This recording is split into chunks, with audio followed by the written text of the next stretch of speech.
કેમ છો મિત્રો? Good morning. તો તમને ખ્યાલ આવી ગયો હશે કે આજે હું શેની વાત કરવાનો છું. મને તો તમે બધા ઓળખતા જ હશો, પણ જો તમે મારો પહેલો વિડીયો જોઈ રહ્યા છો તો મારું ઓળખાણ આપી દો. હેમાંગ ચંદાણી મારું નામ છે, બરાબર. અને મારી યુટ્યુબ ચેનલ ઉપર જઈને તમે જોઈ શકો છો કે હું કયા કયા વિષય ભણાવું છું. આ જોઈને તમને એટલો અંદાજ આવી ગયો હશે કે આપણે આજે થિયરી જોવાની છે, સામયિક શ્રેણીની થિયરી, બરાબર. હવે એના માટે પહેલાં સામયિક શ્રેણી શું છે તો આપણને ખબર હોવી જોઈએ. જો કે મેં તમને આગળ સમજાવી દીધું છે, પણ છતાં બી સામયિક શ્રેણીની વ્યાખ્યા નિયત સમયે લેવામાં આવેલા, નિયત સમયે, નિશ્ચિત સમયે, નક્કી કરેલા સમયે લેવામાં આવેલા અવલોકનોના સમૂહને સામયિક શ્રેણી કહે છે. બહુ સિમ્પલ, બરાબર છે. માની લો કે ભારત દેશમાં દર 10 વર્ષે વસ્તી ગણતરી થાય છે. 2000 માની લો કે એ 1970થી શરૂઆત કરીએ આપણે, તો 1950થી શરૂઆત કરીએ તો 1950, પછી 10 વર્ષ 1960, 1970, 1980, 1990, 2000, 2010 ને 2020. તો આ 10-10 વર્ષનો ગાળો જે છે એ નિયત સમય કહેવાય. અને એમાં કોઈ સમય લેવામાં આવેલ અવલોકનોના સમૂહને, બરાબર છે, સામયિક શ્રેણી કહેવામાં આવે છે. જે કિંમત છે એને સામયિક શ્રેણી કહીશું આપણે, બરાબર છે. સામાન્ય રીતે આ અવલોકનો સમાન સમયાંતરે લેવામાં આવે છે. મેં તમને સમજાવ્યું એ પ્રમાણે સામયિક શ્રેણીમાં સમયને નિરપેક્ષ ચલ તરીકે લેવામાં આવે છે. યસ, જ્યારે બી દ્વિચલ માહિતી હોય, જેમાં બે ચલ આપેલા હોય, આપણે સહસંબંધ, નિયત સંબંધ જેવા ચેપ્ટરમાં જોઈ ગયા કે દ્વિચલ માહિતી કોને કહેવાય, જેમાં ચલ બે હોય. તો જ્યારે બી બે ચલ હોય ને કોઈકને કોઈક રીતે જોડાયેલા હોય, તો એમાં એક નિરપેક્ષ ચલ હોય જેને આપણે સ્વતંત્ર ચલ કહીએ છીએ, જેની કિંમતમાં સ્વતંત્ર રીતે વધારો ઘટાડો થતો હોય, અને એક સાપેક્ષ ચલ હોય જેને આપણે કહીએ છીએ આધારિત ચલ, બરાબર, જેની કિંમતમાં વધારો ઘટાડો એટલે થાય છે કેમ કે પહેલાંની કિંમતમાં વધારો કે ઘટાડો થાય છે. યાદ રાખો. એટલે નિરપેક્ષ ચલ એ સ્વતંત્ર ચલ કહેવાય, સાપેક્ષ ચલ એ સ્વતંત્ર ચલ ઉપર આધારિત ચલ કહેવાય. તો નિરપેક્ષ ચલ તરીકે લેવાય છે સમયને. સામયિક શ્રેણીમાં સમયને નિરપેક્ષ ચલ તરીકે લેવાય, તેને આપણે ટી વડે દર્શાવીશું. અને તેની સાથે સંકળાયેલા સાપેક્ષ ચલને આપણે વાયટી, ટી સમય માટે ચલ વાયની કિંમત, એને શોર્ટમાં કહેવું હોય તો વાયટી વડે દર્શાવીશું. આ સમયના જુદા જુદા એકમો માટે આપેલ સામયિક શ્રેણીને નીચે મુજબ રજૂ કરી શકાય. તો જનરલી આપણે દાખલા જોઈ ગયા છે, એટલે અહીંયા મારે એ સમજાવવાની જરૂર નથી કે આ શું છે, બરાબર છે. સમય આપ્યો હશે તમને, સામાન્ય રીતે વર્ષ હશે, પછી એ કંઈ પણ હોઈ શકે, મહિના પણ હોઈ શકે, કોઈ ક્વાર્ટર હોઈ શકે, મીન્સ કે એક વર્ષના 4 ભાગ પાડીને ક્વાર્ટર 1, ક્વાર્ટર 2, ક્વાર્ટર 3, ક્વાર્ટર 4, અથવા 3 ભાગ પાડીને ક્વાર્ટર 1, ક્વાર્ટર 2, ક્વાર્ટર 3, એ રીતે પણ માહિતી આપી શકે. અને એને આધારિત ચલની કિંમત તમને આપી હશે. તો જનરલી આને આપણે સામયિક શ્રેણી કહીએ છીએ, બરાબર. હવે આગળ સમજીએ. મોસ્ટ ઇમ્પોર્ટન્ટ પ્રશ્ન આ ચેપ્ટરમાંથી થિયરીમાં જે મેક્સિમમ વખત પૂછાયું છે એ આ પ્રશ્ન છે કે ભાઈ સામયિક શ્રેણીના ઘટકો, કોમ્પોનન્ટ્સ ઓફ ટાઈમ સિરીઝ શું છે. તો સામયિક શ્રેણીના ચલ ઉપર અનેક પરિબળોની સંયુક્ત અસર થાય છે. સામયિક શ્રેણીનું જે ચલ છે, કોઈ પણ વસ્તુની કિંમત જે છે એમાં તમને ખબર છે કે રેગ્યુલર વધારો કે ઘટાડો થતો હોય છે. એક સિમ્પલ એક્ઝામ્પલ આપું કે તમે રોજ શાકભાજી ખરીદતા હશો, પણ તમે જોયું હશે, માર્ક કર્યું હશે કે શાકભાજીની કિંમત રોજ બદલાય છે, બરાબર છે. તો એ કિંમત બદલાવાનું કારણ શું? તો એ કિંમત ઘણા બધા પરિબળોને લીધે વધારો ઘટાડો થતો હોય છે. વચ્ચે તમને ખ્યાલ હોય તો ડુંગળીની કિંમત અચાનક વધી ગઈ, બરાબર છે, અચાનક જ વધી ગઈ. લોકોએ ડુંગળી ખાવાનું છોડી દીધું. ભાજી પાઉંની સાથે ડુંગળી લોકોએ આપવાનું બંધ કરી દીધું હતું. બોલો, વિચાર કરો. ભાજી પાઉં પુલાવની સાથે તો ડુંગળી જોઈએ, બરાબર, એ પણ આપવાનું બંધ કરી દીધું હતું. કોબીજ ઉપર કામ ચલાવવું પડતું હતું. અને એક સમય એવો બી આવ્યો હતો કે ડુંગળીની કિંમત એકદમ તળિયે બેસી ગઈ હતી. બિચારા ખેડૂતોને એમને જે રૂપિયાનું રોકાણ કર્યું હતું એ પણ નહોતું મળતું. તો જો એ કિંમતમાં વધારો કે ઘટાડો કેવી રીતે થાય છે? કોઈ નક્કી કરે છે? ના, એની ઉપર ઘણા બધા પરિબળો અસર કરતા હોય છે, ઘણા બધા ફેક્ટર અસર કરતા હોય છે, બરાબર. તો યાદ રાખો, કોઈ પણ ચલની કિંમતમાં જે વધારો કે ઘટાડો થાય છે એની ઉપર ઘણા બધા પરિબળો અસર કરતા હોય છે, બરાબર. અને તેથી ચલની કિંમતમાં ફેરફારો જોવા મળે છે. જુદી જુદી સામયિક શ્રેણીઓના નિરીક્ષણથી માલુમ પડે છે કે ચલની કિંમતોના ફેરફારોમાં વિશિષ્ટતા હોય છે. તેને આધારે સામયિક શ્રેણી નીચેના ઘટકોમાં વિભાજિત કરી શકાય છે. હવે એ જે પરિબળો છે એને આ લોકોએ બહુ સરસ રીતે વિભાજિત કરીને તમને બતાવ્યું છે, બરાબર. અને એનું એક ચાર્ટ મેં જે ચોપડીમાંથી લીધું છે, બરાબર છે. આ ચાર્ટ છેલ્લે ખાસ જોઈને જવાનું છે તમારે બધાએ, કેમ કે આના ઉપરથી જ આપણે સમજવાના છે આખું કન્સેપ્ટ કે ભાઈ સામયિક શ્રેણીને અસર કરતા સામયિક શ્રેણીના ઘટકો કહી શકો, અસર કરતા પરિબળો કહી શકો, બંને એક જ છે. પરીક્ષામાં એમ પૂછાય સામયિક શ્રેણીને અસર કરતા પરિબળો, તો પણ આ સામયિક શ્રેણીના ઘટકો, તો પણ આ લખીને આવવાનું છે. બરાબર. હવે સામયિક શ્રેણીના ઘટકોને બહુ સરસ રીતે અહીંયા બાયફર્કેટ કરીને આપેલું છે. તો પહેલું છે દીર્ઘકાલીન ઘટક, જેને આપણે કહીએ છીએ વલણ. વલણને ઇંગ્લિશમાં કહેવાય ટ્રેન્ડ, એટલે આપણે આને ટી તરીકે ઓળખીશું. વલણને ઇંગ્લિશમાં કહેવાય ટ્રેન્ડ, એટલે આપણે આને ટી તરીકે ઓળખીશું. બરાબર. દીર્ઘકાલીન એટલે લાંબા ગાળાની વધઘટ. બરાબર છે. હવે એને જરા સમજવાનો પ્રયત્ન કરીએ. જોઈ લો, દીર્ઘકાલીન ઘટક અથવા વલણ. બરાબર, એને આપણે વલણ બી કહીએ છીએ. બરાબર છે, અથવા દીર્ઘકાલીન ઘટક પણ કહીએ છીએ. પરીક્ષામાં પૂછાયું દીર્ઘકાલીન ઘટક સમજાવો, એટલે તમારે એકચ્યુઅલી વલણ જ સમજાવવાનું છે. બરાબર, યાદ રાખો. અને વલણને આપણે ઇંગ્લિશમાં કહીએ છીએ ટ્રેન્ડ, એટલે એનો પહેલો લેટર લઈશું ટી. શું છે આ? તો સામયિક શ્રેણીના જે અમુક ચલો છે એની ઉપર બહુ જ લાંબા ગાળે એની કિંમતમાં વધારો કે ઘટાડો જોવા મળે છે, બહુ લાંબા ગાળે. ફોર એક્ઝામ્પલ, તમે ઘણા બધા, હું તમને એક્ઝામ્પલ આપી શકું. પેટ્રોલની કિંમત, તો તમે તમારા મધર ફાધર અથવા દાદા દાદીને સાંભળશો ને તો એમ કહેશે કે અમારા સમયે તો આ વસ્તુ આટલાની મળતી હતી. બરાબર છે. તો એમનો સમય અને તમારો સમય, આ બંનેને તમે કમ્પેર કરશો તો આ એક લાંબો ગાળો થયો. બરાબર છે. તો જ્યારે કોઈ ચલની કિંમતમાં બહુ લાંબા ગાળે ફેરફાર જોવા મળે તો આને કહેવાય દીર્ઘકાલીન ઘટક. બરાબર. સામયિક શ્રેણીના ચલમાં ખૂબ જ લાંબા સમયગાળા માટે જે ચલન જોવા મળે છે તેને દીર્ઘકાલીન ઘટક અથવા તો વલણ કહે છે. પરીક્ષામાં વ્યાખ્યા પૂછાય તો આટલું લખીને આવવાનું. સામાન્ય રીતે સામયિક શ્રેણીના ચલમાં સમય સાથે સતત વધારો કે ઘટાડો જોવા મળે છે. બે વસ્તુ હોઈ શકે. ક્યારેક કોઈ વસ્તુની માંગ વધતી જાય, જેમ કે જમીન. બરાબર છે. પહેલાંના સમયની અંદર જમીન એમનેમ મળી જતી હતી, એમનેમ, તમે માનશો નહીં. બરાબર છે. એમનેમ લોકો જ્યાં પોતાનું ઘર બનાવી દે ને આજુબાજુનો જે જમીનનો ટુકડો હોય એ એમને મળી ગયો હતો. બરાબર છે. એમનેમ મળી ગયો હતો. અને હવે જમીન લેવી હોય તો જમીનનો એક નાનો ટુકડો લઈને બતાવો તમે અત્યારના સમયમાં, અને હવે પછીનો જે સમય આવશે એ તો કલ્પનાની બહાર છે. બરાબર છે. તો એ સમય અલગ છે, આ સમય અલગ છે. પણ આ સમય હું કાલની વાત કે પરમ દિવસની કે એક વર્ષ પહેલાંની વાત નથી કરતો, ખૂબ લાંબા ગાળાની વાત કરું છું. બરાબર છે. આ સ્થિતિ વલણને કારણે ઉદ્ભવે છે. દાખલા તરીકે આંતરરાષ્ટ્રીય બજારમાં રૂપિયાનું ઘટતું મૂલ્ય. બરાબર, તમે જોયું હશે રૂપિયાનું મૂલ્ય ઘટી રહ્યું છે. બીજા બધા દેશની જે કરન્સી છે, જેમ કે ડોલર છે, યેન છે, બરાબર છે, તો આ કરન્સીની કમ્પેરમાં આપણો જે રૂપિયો છે એ નબળો પડી રહ્યો છે, એની કિંમત ઘટી રહી છે. બરાબર છે. અને ઘણા બધા કારણો હોઈ શકે.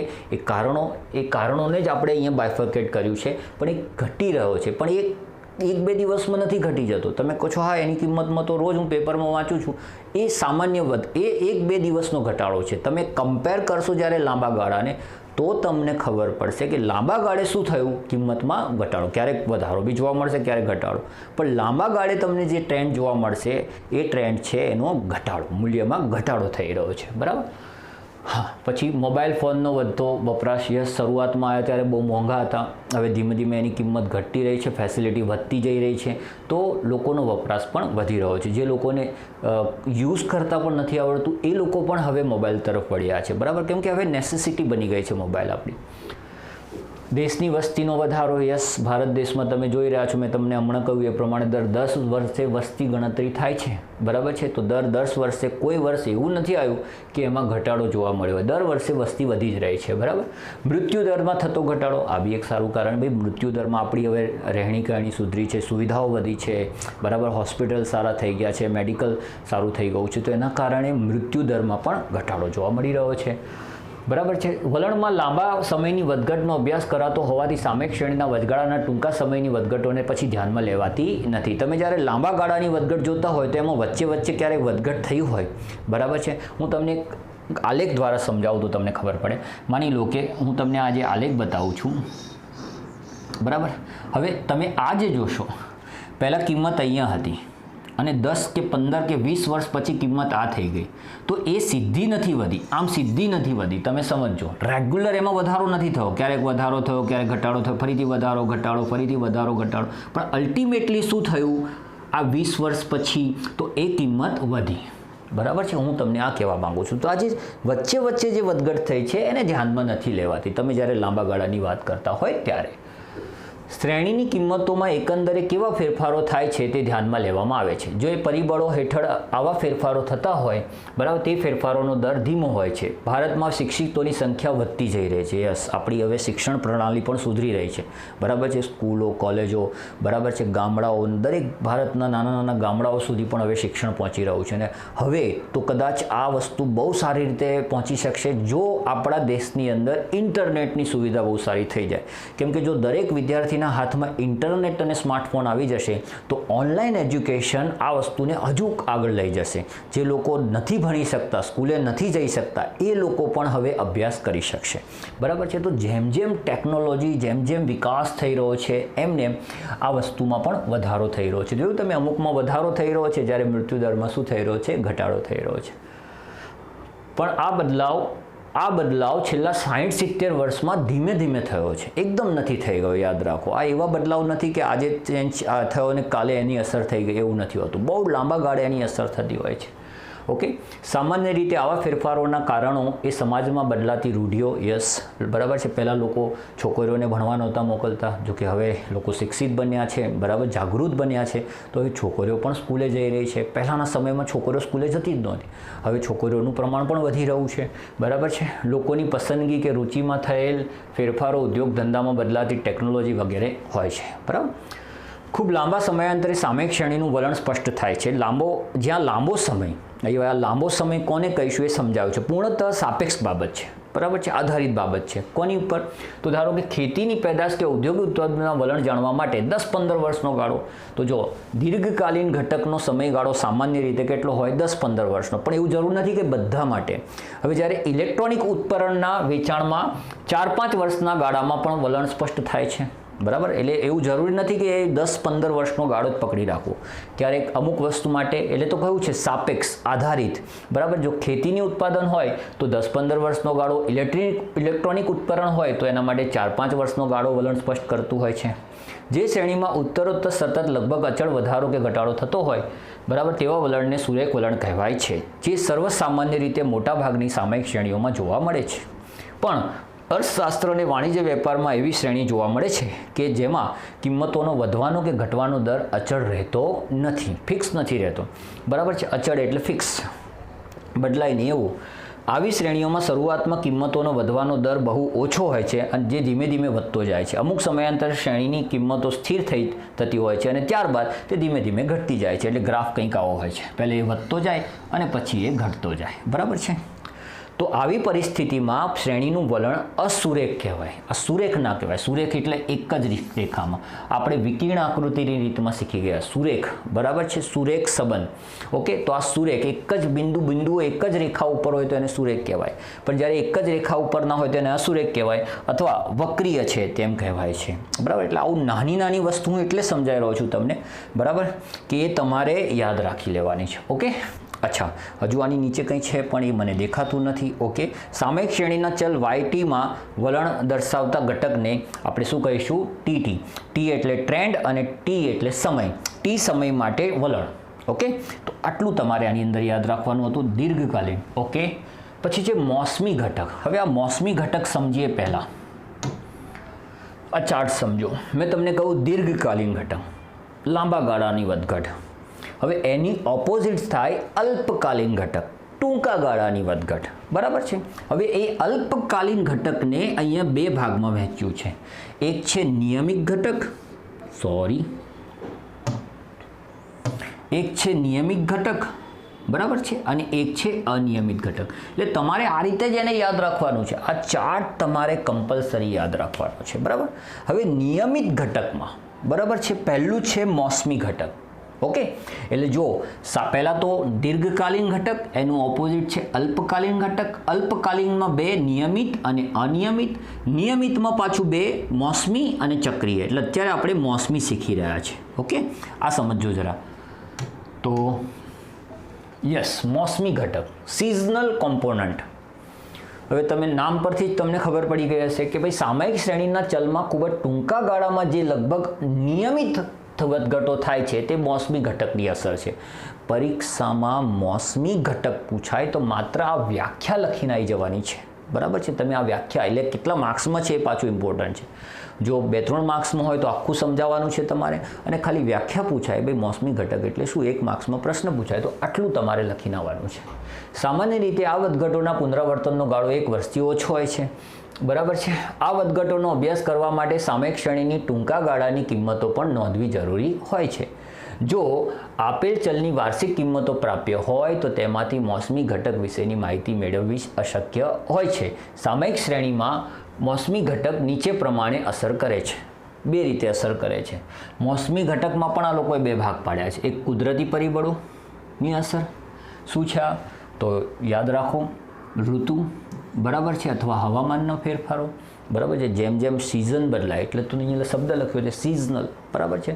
તો જેમ જેમ સિઝન બદલાય એમ ચલની કિંમતમાં પણ વધારો ઘટાડો જોવા મળે છે. જો સરસ ઉદાહરણ આપ્યા છે કે ભાઈ સામયિક શ્રેણીની કિંમતોમાં ઋતુ અથવા હવામાનના ફેરફારોને સંલગ્ન વધઘટો થાય છે. આવી વધઘટો લગભગ નિયમિત અંતરાલે થતી હોય છે અને નિયમિત હોય છે.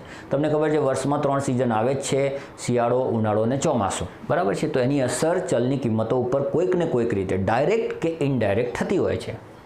ઉનાળામાં પંખા, કુલર અને એસીની માંગ વધે છે, બરાબર છે. જ્યારે શિયાળામાં ગરમ કપડાની માંગ વધે છે. ખેતરમાં નવો પાક તૈયાર થતાં તેનો બજાર ભાવ શું થાય છે, ઘટે છે, બરાબર. તમને ખ્યાલ હોય તો એવું થતું હોય છે અમુક વાર કે બટાકાની કિંમત અમુક વાર એકદમ ઘટી જાય છે. ખાસ કરીને તમને કહું ફેબ્રુઆરી મહિનાની આસપાસ. કેમ કે ફેબ્રુઆરી મહિનાની આસપાસ બટાકાની શું કહેવાય કે પેલી કહેવાય ને પાક લેવામાં આવે છે. ખેતરમાં જ્યારે બટાકા ઉગાડ્યા હોય તો એને કાપીને લેવામાં આવે છે, અને એ જથ્થો જ્યારે માર્કેટમાં આવે તો એના કારણે એના ભાવ અચાનક ઘટી જાય છે. અને પછી જેમ જેમ જેમ સમય જતો જાય એમ બટાકાની કિંમત શું થતી જાય છે, વધતી જાય છે. કેમ કે એને સાચવવાનો સ્ટોરેજ ખર્ચ, ઘણા બધા ખર્ચ એની પાછળ કરવા પડતા હોય છે. તો ધીમે ધીમે પછી એનો ભાવ વધતો જાય છે. ઓકે, તો સિઝનને લીધે પણ ચલની કિંમતમાં વધારો અને ઘટાડો જોવા મળે છે. ઓકે, એમાં જ માનવ સર્જિત પરિબળોની અસર. યસ, શું છે આ? 1 વર્ષથી ઓછા સમયગાળામાં થતી લગભગ નિયમિત વધઘટો, જેમ કે તહેવારો, સમાજની રીત રિવાજ, લોકોની આદતો વગેરેને કારણે આવતી હોય છે. જેમ કે લગ્નસરામાં આભૂષણોની ખરીદી શું થઈ જાય છે, વધી જાય છે. જેમ લગ્ન સિઝન આવે, લગ્નની પાછી સિઝન હોય. જેમ વેકેશનનો સમયગાળો, તો લોકો વેકેશનમાં લગ્ન કરવાનું વિચારતા હોય છે. ઘણા લોકો ઠંડીમાં લગ્ન કરવાનું વિચારતા હોય છે. તો જેવી જેની મેન્ટાલિટી, પણ એમાં એ સમયગાળામાં લગ્નોની સંખ્યા વધી જાય છે. તમારા ઘરમાં કંકોત્રીઓની સંખ્યા પણ વધી જતી હશે ને. અને આપણે ચાંદલા પ્રથા હોય એટલે એમાં ચાંદલા આપવાનો પણ ખર્ચો અલગથી કાઢવો પડતો હોય છે, બરાબર. તો તમને એ ખ્યાલ હશે કે જ્યારે લગ્નોની સંખ્યા વધી જતી હોય, એટલે કે જે સમયગાળામાં લગ્નો વધારે થતા હોય ત્યારે આપણે આભૂષણોની ખરીદી પણ વધી જતી હોય છે, અથવા એને રિલેટેડ જેટલી બી ખરીદીઓ છે જેમ કે કપડાં છે એની ખરીદીઓ પણ વધી જતી હોય છે, બરાબર છે. ઓકે, આ પ્રકારની વધઘટોનો આવર્તન ગાળો લગભગ નિશ્ચિત હોય છે અને ફિક્સ હોય છે. મેં કહ્યું એ પ્રમાણે કે ભાઈ એ જ સમયગાળામાં એ વધારો કે ઘટાડો જોવા મળે છે, માટે તેને નિયમિત વધઘટો કહે છે. એટલે તો આને નિયમિત વધઘટ કહે છે. આ ફેરફારોનો સમય અને પ્રમાણ જ્ઞાત હોય તો તે વેપારીઓ ઉત્પાદકોને મદદરૂપ થાય છે અને તેનાથી જથ્થાનું નિયંત્રણ કરીને વધુ નફો કમાવી શકાય છે. જો તમને ખબર જ હોય કે ભાઈ લગ્ન સિઝન આવવાની જ છે, બરાબર, વેપારીના મોઢે સાંભળ્યું હશે સિઝન આવવાની છે, બરાબર છે. તો એ સિઝન જ્યારે આવવાની હોય ત્યારે એ લોકો સ્ટોક વધારી દે, બરાબર, અને સ્ટોક વધારીને સારો એવો નફો કમાવાનો પ્રયત્ન કરતા હોય છે, બરાબર. તો એ તમને ખ્યાલ હોય, કેમ કે આ નિયમિત છે તો તમને ખ્યાલ છે, બરાબર. આનું ઓપોઝિટ આપણે જોઈશું એ હશે અનિયમિત. આ નિયમિતની વાત ચાલે છે, અને એમાં પણ મોસમી વધઘટ, જેને આપણે કહીએ છીએ સિઝનલ કોમ્પોનન્ટ. અને સિઝનલ કોમ્પોનન્ટને કારણે આપણે એનો પહેલો અક્ષર શું લઈશું, ST. ઓકે, યાદ રાખજો. ચક્રીય વધઘટ, બરાબર છે. ચક્રીય, સાયક્લિકલ. હવે ચક્રીય વધઘટ માટે હું તમને અહીંયા એક જ વસ્તુ કહીશ કે એક જ વસ્તુ યાદ રાખજો તમે, તેજી અને મંદી, બરાબર છે. આને સરસ રીતે સમજવા માટે તમારે આ યાદ રાખવાનું છે, તેજી અને મંદી. ઓકે ભાઈ, તેજી ચાલી રહી છે અત્યારે કોઈ વસ્તુમાં તો એ નક્કી જ છે કે મંદી આવશે. એટલે જો સમજો શું છે, માની લો કે અત્યારે માર્કેટમાં તેજી ચાલી રહી છે તો નક્કી જ છે કે મંદી આવશે, ફિક્સ છે. તેજી પછી મંદી આવે જ આવે, બરાબર છે. અને મંદી છે અત્યારે, જો માર્કેટમાં મંદી ચાલી રહી છે કોઈ વસ્તુની કિંમતમાં, બરાબર છે, તો 100% આજે નહીં તો કાલે તેજી આવશે. હા, પણ આ વસ્તુ તમે નિશ્ચિત રીતે ના કહી શકો. નિયમિત છે પણ તમે નિશ્ચિત રીતે ના કહી શકો કે અત્યારે તેજી છે તો 1 વર્ષ પછી મંદી આવશે. ના, 6 મહિના પછી બી આવી શકે ને 6 વર્ષ બી લાગી જાય. એનો સમયગાળો નિશ્ચિત નથી હોતો, પણ એ નક્કી છે કે તેજી પછી મંદી આવશે ને મંદી પછી તેજી આવશે. એટલે જ ઘણીવાર એવું નથી કહેતા કે ભાઈ જીવનની અંદર બહુ દુઃખ પડી રહ્યું છે તો સાંત્વના આપવા માટે આપણે એમ કહેતા હોઈએ છીએ ભાઈ ટેન્શન ના લે, જો દુઃખ છે અત્યારે તો સુખ આવશે. બરાબર છે? એટલે આ સુખ છે તો આ દુઃખ છે, અને અત્યારે દુઃખ ચાલી રહ્યું છે તો સુખ આવશે ને. તો આને કહેવાય ચક્રીય વધઘટ. બહુ સરસ મજાનો કન્સેપ્ટ છે. બરાબર છે? જો તમે કોમર્સમાં છો તો તમે અર્થશાસ્ત્ર ઇકોનોમિક્સ જાણતા હશો ને એમાં તમને આ વસ્તુ બહુ સરસ રીતે સમજાવેલી હોય છે. બરાબર છે? તેજી મંદી શું હોય છે. ઓકે, તો અહીંયા તમને કહ્યું છે, જો અહીંયા આ વધઘટોના આવર્તનનો સમયગાળો 2 થી 10 વર્ષનો હોઈ શકે છે અને વિશિષ્ટ સંજોગોમાં 10 થી 15 વર્ષનો પણ હોય છે. કહી ના શકો તમે અત્યારે કંઈ પણ. સંપૂર્ણ શ્રેણીનો સમયગાળો 40-50 વર્ષ કે તેથી વધુ હોય તો તેના પ્રમાણમાં ચક્રીય ઘટકના ચલણનો સમય ઓછો હોવાથી આ ઘટક પણ અલ્પકાલીન. હવે તમે કહેશો આટલો મોટો ગાળો હોય તો આ તો આપણે દીર્ઘકાલીન ઘટક કહેતા હતા, અને તો દીર્ઘકાલીન સમયનો ગાળો યાદ કરો 10 થી 15 વર્ષ, તો પછી આ બી દીર્ઘકાલીનમાં આવવું જોઈએ, પણ ના. બરાબર છે? આપણે એને અલ્પકાલીન વધઘટમાં જ લઈશું, યાદ રાખજો. બરાબર? હા, ધંધાકીય પ્રવૃત્તિઓમાં આવતા તેજી મંદીના ચક્રો આ ચલણનું ઉદાહરણ છે. આ ચક્રો મંદી, વૃદ્ધિ, તેજી અને બઢતી એવી 4 પરિસ્થિતિઓમાં પસાર થાય છે. વેપારને લગતી તેમજ આર્થિક બાબતોની જેમ કે ઉત્પાદન, વસ્તુનો ભાવ, શેરબજારમાં શેરનો ભાવ, રોકાણ વગેરેની સામયિક શ્રેણીમાં આ પ્રકારની વધઘટો જોવા મળતી હોય છે. આ વધઘટોના પ્રમાણ અને સમયના અનુમાનના આધારે વેપારીઓ યોગ્ય આયોજન કરી શકે છે. બરાબર છે? અને મેં કહ્યું એ પ્રમાણે કે ચક્રીય વધઘટને સાયક્લિકલ કોમ્પોનન્ટ કહેવામાં આવે છે. એટલે એનો પહેલો અક્ષર સી છે, માટે આપણે એને સી વડે ઓળખીશું. આ લેટર યાદ રાખવાના છે, એટલે એનું અંગ્રેજી નામ યાદ રાખશો તો ઓટોમેટિકલી આ યાદ રહી જશે. બરાબર? ચાલો આગળ વધીએ. ઓકે, હવે યાદ કરો શું જોયું હતું શરૂઆતમાં આપણે? યસ, દીર્ઘકાલીન ઘટક જેને આપણે કહીએ છીએ વલણ, ઇંગ્લિશમાં આપણે એને ટીટી કહીશું. બરાબર છે? એનું ઓપોઝિટ અલ્પકાલીન ઘટક, ટૂંકા ગાળાનું. એને 2 ભાગમાં વહેંચ્યા, નિયમિત ઘટક અને અનિયમિત ઘટક. એમાં નિયમિત ઘટકમાં મોસમી, જેને આપણે કહીએ સિઝનલ. બરાબર છે? અને એક જોયું ચક્રીય, જેને આપણે કહીશું સાયક્લિકલ. ઓકે, બરાબર છે? અને હવે નિયમિતનું ઓપોઝિટ છે અનિયમિત, જેને આપણે ઇંગ્લિશમાં કહીએ છીએ યાદચ્છિક. એનું બીજું નામ છે યાદચ્છિક, ઇંગ્લિશમાં આપણે એને કહીશું રેન્ડમ. માટે એના માટે આપણે વાપરીશું RT. ઓકે, તો હવે આ જોવાનું છે આપણે.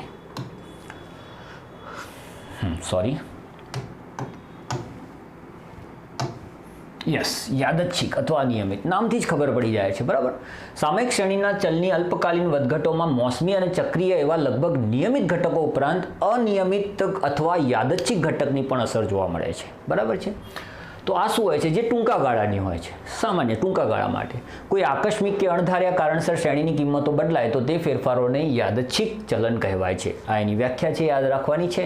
આ ચલનનો સમયગાળો અને અસર નિશ્ચિત હોતા નથી. જે ચલનને વલણ, મોસમી ઘટક, ચક્રીય ઘટકમાંથી કોઈ પણ એક તરીકે નિર્દેશી ન શકાય તે ચલણ યાદચ્છિક ઘટકની અસર કહે છે. આ બી લખી શકો તમે. બરાબર છે?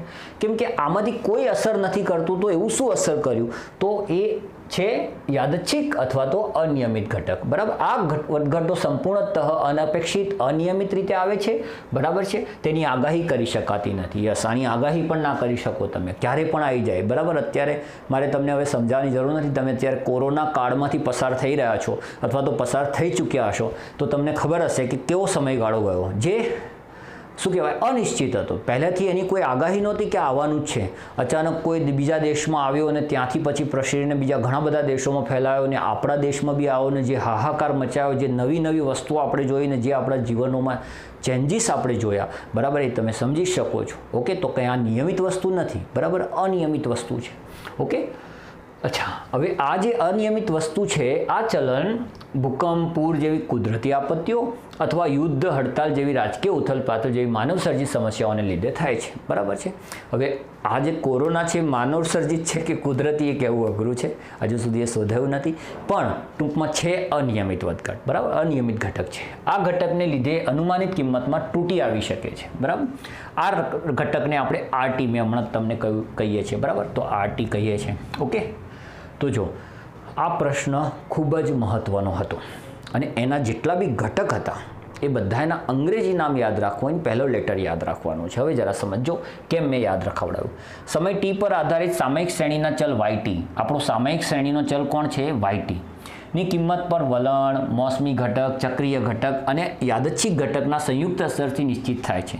તો સામયિક શ્રેણીના યોગનીય મોડેલ પરીક્ષામાં પૂછાય. યોગનીય મોડેલમાં આ સંબંધ નીચે મુજબ દર્શાવી શકાય છે. તો તમે જુઓ, જે તમારો સામયિક ચલ છે એ આ બધા ઘટકોનો સરવાળો છે. સમજો વાતને, બરાબર છે. વલણ દીર્ઘકાલીન ઘટક, સિઝનલ મોસમી ઘટક, સાયક્લિકલ ચક્રીય ઘટક અને રેન્ડમ યાદચ્છિક ઘટક, આ બધા ઘટકોનો સરવાળો છે yt. હવે આ કેમ યાદ રાખવાનું છે? તો પરીક્ષામાં ઘણીવાર તમને 1, 2, 3, 4 ને 5 વસ્તુમાંથી 4 આપી દે અને 5મી શોધવાની કે ફોર એક્ઝામ્પલ તમને એમ કે RT શોધો, તો એ RTનું સૂત્ર શું થાય એ તમે સમજી ગયા હશો કે ભાઈ RTનું સૂત્ર થશે yt માઇનસ, આપણે ytમાંથી આ બાકીના 3 માઇનસ કરી દઈશું, TT plus ST plus CT. સમજી ગયા તમે? ઓકે, તો આટલું તમારે યાદ રાખવું છે. એટલે આ સૂત્ર યાદ રાખશો તો એના ઉપરથી ઘણા બધા સૂત્રો બનાવી શકશો અને પરીક્ષામાં એના ઉપરથી આન્સર આપી શકશો. અને આ પ્રશ્નનો જવાબ તો ખાસ સમજીને યાદ રાખવાનો છે બધાએ, બરાબર છે. થોડું જે નાના નાના પોઈન્ટ મેં કીધા, જેમ કે દીર્ઘકાલીન ઘટક, તો એનો સમયગાળો લાંબો હોય છે. સામાન્ય રીતે 10 થી 15નો, પણ એ જરૂરી નથી, એ સાપેક્ષ વસ્તુ છે. ક્યારેક 4 થી 5 વર્ષનો હોઈ શકે, 8 થી 10 વર્ષનો હોઈ શકે, બરાબર, પણ એ લાંબો ગાળો હોય છે. બીજો હોય છે અલ્પકાલીન, ટૂંકો ગાળો. એમાં પણ 2, નિયમિત અને અનિયમિત. હવે નિયમિતના 2 ભાગ પાડ્યા, એક છે મોસમી અને એક છે ચક્રીય, બરાબર છે.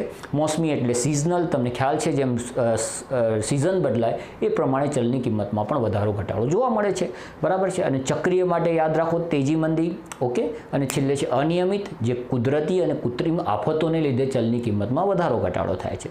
તો આટલું તમે યાદ રાખો એટલે આ પ્રશ્નનો જવાબ તમને આવડી ગયો. ઓકે, આગળ વધીએ.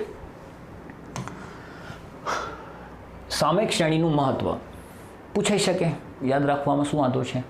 તો આધુનિક યુગમાં વેપાર તેમજ ધંધાકીય પ્રવૃત્તિમાં વધતી અનિશ્ચિતતાના કારણે સામયિક શ્રેણી વડે એકઠી કરેલ માહિતી ખૂબ જ અગત્યની બની રહે છે, બરાબર છે. તમારે વેપાર ધંધો જો સારી રીતે ચલાવવો હોય, બરાબર છે, તો એમાં આ બધી વસ્તુનો ઉપયોગ કરવો બહુ જરૂરી બની જાય છે, બરાબર. કે ભાઈ આ જો નોલેજ તમારી પાસે ના હોય, એટલે જ ઘણા લોકો નથી MBAની ડિગ્રી લેતા હોય છે. પૈસો ખૂબ જ હોય ફાધર પાસે, બરાબર છે, પેઢીઓથી પેઢીઓ કમાયેલી હોય, સારો એવો રૂપિયો હોય, પણ છતાં એ લોકો ભણતા હોય છે. એમને જરૂર નથી હોતી પણ છતાં ભણતા હોય છે. મેં જોયા છે એવા લોકો, બરાબર. ફાધર કહેતા હોય છે કે બેટા તારે કોઈ જરૂર નથી, આપણો ધંધો સંભાળવાનો છે, પણ એ ધંધો સારામાં સારી રીતે ચલાવવા માટે જો આવું કંઈક નોલેજ તમારી પાસે આવી જાય તો તમે એની અંદર 4 ચાંદ લગાવી શકો છો, બરાબર છે. તો આ વસ્તુ જરૂરી છે. ઓકે, તો આવી માહિતી ખૂબ જ અગત્યની બની રહે છે. નીચેના કારણોસર સામયિક શ્રેણીના અભ્યાસને મહત્વ પ્રાપ્ત થાય છે, બરાબર. પહેલું, ભૂતકાળની માહિતી પરથી શ્રેણીની કિંમતમાં થતા ફેરફારોની દિશા અને તરાહ જાણી શકાય છે. ફેરફારોની દિશા અને તરાહ જાણી શકાય છે. ઓકે, શ્રેણીની કિંમતોમાં કેટલા પ્રમાણમાં ફેરફારો થાય છે તે પરથી ભવિષ્યમાં થતા ફેરફારોનો અંદાજ મેળવી શકાય છે. ઓકે, આ મહત્વ છે એનું. ભવિષ્યની અંદાજિત કિંમત પરથી અગત્યના નિર્ણયો લઈ શકાય છે. યસ, અગત્યના નિર્ણયો લઈ શકાય છે અને સરકારની નીતિ ઘડવામાં પણ સરળતા રહે છે. 2 અથવા તેથી વધુ ઉદ્યોગપતિઓ અથવા સરકારી સંસ્થાઓ તેમના દ્વારા મેળવેલી સામયિક શ્રેણીની માહિતીનો તુલનાત્મક કમ્પેરિઝન કરી શકે છે. તો બસ આ 4 પોઈન્ટ યાદ રાખો એટલે સામયિક શ્રેણીનું મહત્વ પૂરું થઈ ગયું. ઓકે, સામયિક શ્રેણીના ઉપયોગો, બરાબર. સામયિક શ્રેણીના ઉપયોગો, તો આ જે મુદ્દા આપેલા છે આ સામયિક શ્રેણીના ઉપયોગો છે. ઓકે, આટલું બધું ડિટેલ તમે વાંચી લેજો, સમજી લેજો થોડી ઘણી, બરાબર. પણ ઉપયોગો જે છે એ તમારે આ યાદ રાખવાના છે. શું છે? ભૂતકાળની પરિસ્થિતિ જાણી શકાય છે અને તે પરથી ચલણનો પ્રકાર અને માપ મેળવી શકાય છે. તો ભૂતકાળની પરિસ્થિતિ જાણી ચલણનો પ્રકાર અને માપ મેળવી શકાય છે. ચલણ એટલે વલણ, આપણે હમણાં જોયું એ પ્રમાણે. ચલની ભવિષ્યની કિંમતોનું આંકડાશાસ્ત્રીય રીતોની મદદથી અનુમાન મેળવી શકાય છે, બરાબર છે.